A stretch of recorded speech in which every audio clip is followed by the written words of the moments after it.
আজকে আমার মা বাবা দুজনেই একাদশী করেছে। প্রত্যেকটা একাদশী তারা পালন করে। তবুও মা সকালবেলা সমস্ত রান্নাবান্না করেছে আমাদের জন্য। ভাত খেয়ে নিয়ে সবাই কিন্তু আবার লেগে পড়েছি কাজে। আর এদিকে আমার বাবাও কাজ থেকে চলে এসেছে। যেহেতু একাদশী করেছে, প্রচন্ড খিদেও পেয়েছে, সেজন্য একটু কলা খেয়ে নিয়েছিল। এই বাড়িতে কিন্তু বাসনপত্র ধোয়া হয় বেশি নেই। পিঠে বানাতে বানাতে বাসনপত্রগুলো যে বেরিয়েছিল সেগুলো বাসন সাথে সাথে ধুয়ে নিচ্ছিলাম, কারণ জমিয়ে রাখলেই অনেক বাসন হয়ে যাবে। এই পাটিসাপটা পিঠেটাই না আমি বানাতে পারি না। এই পিঠেটা আবার আমার মা খুব সুন্দর করে বানায়। পিঠে বানানো কিন্তু আমাদের প্রায়ই কমপ্লিট। আর এদিকে কিন্তু প্রায় সন্ধ্যা হয়ে গেছে, তাই মা দিদিকে পিঠেগুলো বানাতে দিয়ে সবার আগে গোপালকে পিঠেগুলো সাজিয়ে দিয়েছিল। কারণ এই বাড়িতে গোপালকে কিছু না দিয়ে আমরা কিন্তু কোনো কিছুই মুখে দেই না। আমার বোন সেটাই অপেক্ষা করছিল কখন গোপালকে দেবে আর ও খাবে। আর গোপালকে দেওয়া মাত্রই কিন্তু ও পিঠে খেয়ে নিয়েছিল। তারপরে আমরাও এক এক করে সবাই পিঠে নিয়ে খেয়ে নিয়েছিলাম।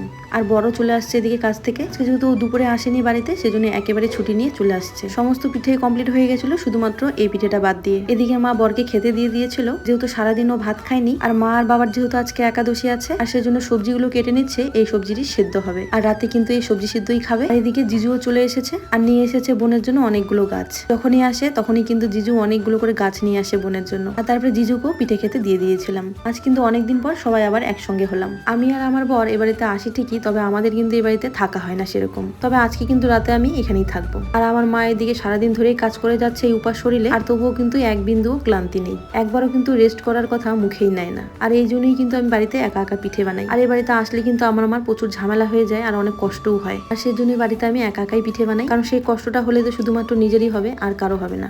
যাই হোক, পিঠে বানানোর সম্পূর্ণ কাজ শেষ হয়ে গেছে। আর এবার হলো মোছামুছির পালা। গ্যাস ওভেনটা মুছে নিয়েছি পরিষ্কার করে, কারণ পিঠে বানালে তো জানোই গ্যাস ওভেনের অবস্থাটা খুবই খারাপ হয়ে যায়। সেজন্য অনেকক্ষণ আগে ভিজিয়ে রেখেছিলাম আর তারপরে সার্ফ দিয়ে পরিষ্কার করে নিয়েছিলাম। আর বাবা কিন্তু তারপরে জায়গা মতো রেখে দিয়েছিল। এদিকে পিঠেগুলো কিন্তু তোমাদের দেখিয়ে দিলাম কি কি পিঠে হয়েছে। খুব একটা বেশি পিঠে আমরা বানাইনি, কারণ কি চালের গুঁড়ো শেষ হয়ে গেছিল। অনেকটা চালের গুঁড়ো যেহেতু নষ্ট হয়ে গেছে, সেজন্য লাস্টে পুলি পিঠে বানানোর কথা ছিল, সেটা আর বানানো হয়নি। তারপরে সমস্ত কাজবাজ শেষ করে আমরা সবাই মিলে এখানে বসে বসে আড্ডা দিচ্ছিলাম। আসলে সবাই মিলে একসঙ্গে হলে যে কতটা মজা হয়, আমাদের মতো যারা আছো তারা কিন্তু সেটা সবাই জানো। যাই হোক, সবাই মিলে আড্ডা দিয়ে দিতে বর বললো যে ও বাড়ি চলে যাবে, সেজন্য বোন ওকে পিঠেগুলো সাজিয়ে দিল খেতে। কারণ আজ রাতে নাকি ও ভাত খাবে না, শুধু পিঠে খেয়েই থাকবে রাতের বেলা। আর তারপরে পিঠে খেয়ে ও চলে গেছিল বাড়িতে।